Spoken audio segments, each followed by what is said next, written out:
Hello, YouTube. This is a book by Sandra Brown. It is called Rainwater. It's not about rain or water. The person's last name in the book, a character, his name is Rainwater. Stop touching me, cat. Stop it. And this is what Sandra Brown looks like. I don't know. She doesn't look very friendly or approachable. Kind of looks like a model, though. Cat, I'm gonna kill you. So this thing behind me is a curtain, and the cat is having fun playing with it. Stop it. I'm not gonna kill him. He's my cat. I love him. Anyways, this book is about a man called Mr. Rainwater who comes to live with a woman who owns and like kind of runs. It's not really a bed and breakfast. It's more of a it's more of like a home. It's like an apartment building, but not really. Anyways, her name is Ella, and she runs this place, and her son sort of has, like, autism or something, and he helps her and him throughout some problems, and it's sort of told from the perspective of a different character in the book, who you'll find out who that is if you read it. It's not that long of a book. I actually kind of liked it. It wasn't awesome, it wasn't amazing, but it was a good read. I did enjoy it. I'm going to read you the side panel flappy thing. The year is 1934, with the country in the stranglehold of a drought in the economic depression. Ella Barron runs her Texas boarding house with an efficiency that ensures her life will be kept in balance.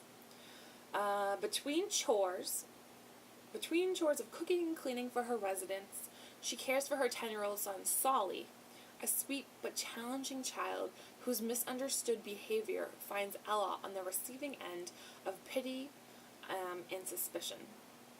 When David Rainwater arrives at the house, looking for lodging, he comes recommended by a trusted friend as a man of impeccable character.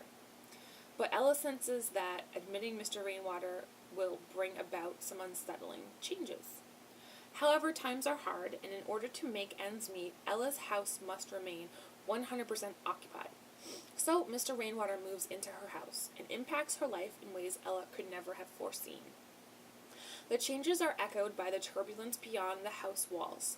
Friends and neighbors who thus far maintained a tenuous grip on their meager livelihoods now face foreclosure and financial ruin. In an effort to save their families from homelessness and hunger, farmers and cattlemen are forced to make choices that come with heart-rending consequences. The climate of desperation creates a fertile atmosphere for racial tensions and social unrest.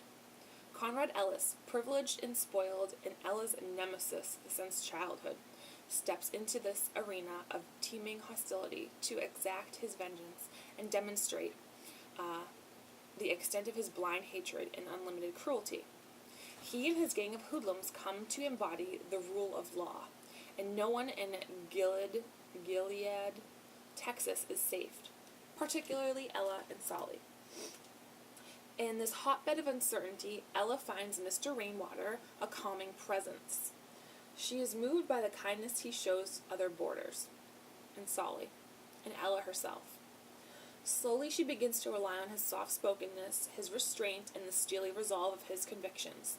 And on the hottest, most violent night of the summer, those principles will be put to the ultimate test.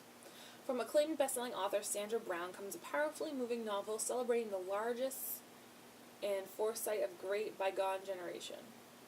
It tells a story that bears witness to bittersweet truth, that love is worth whatever price one must pay for it. I've actually not read any other Sandra Brown books. Apparently this book is different than ones she's written in the past. And she was kind of starting to write this book in secret, and then they published it. For me, I thought this book was actually pretty good. It's kind of historical fiction. It's during like the Dust Bowl kind of times when in the South, unfortunately, the farmers couldn't feed their cows, and the government made some choices to help them by killing the cattle or selling it, doing whatever they could to sort of financially help the farmers a little bit, and to not waste the meat. So there's like a little shanty town in this book, and they want to, when the cows get killed and slaughtered because they're starving to death, the shantytown people want to take some meat. And then that gang of Conrad Ellis, or whatever his name was, they're there to say, listen, the government says you can't have that meat. And they try to make sure that they can't get it. And there's sort of like the gang versus the townspeople stuff going on. And then there's some racial things going on, more racial things going on. And then there's also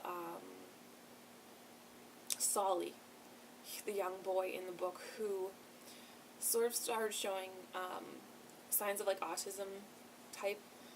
They don't really call it that, but Mr. Rainwater sort of helps him and plays like dominoes with him, and kind of starts to notice that he's displaying some idiot savant sort of things. Like he's doing stuff that you're like, wait a minute.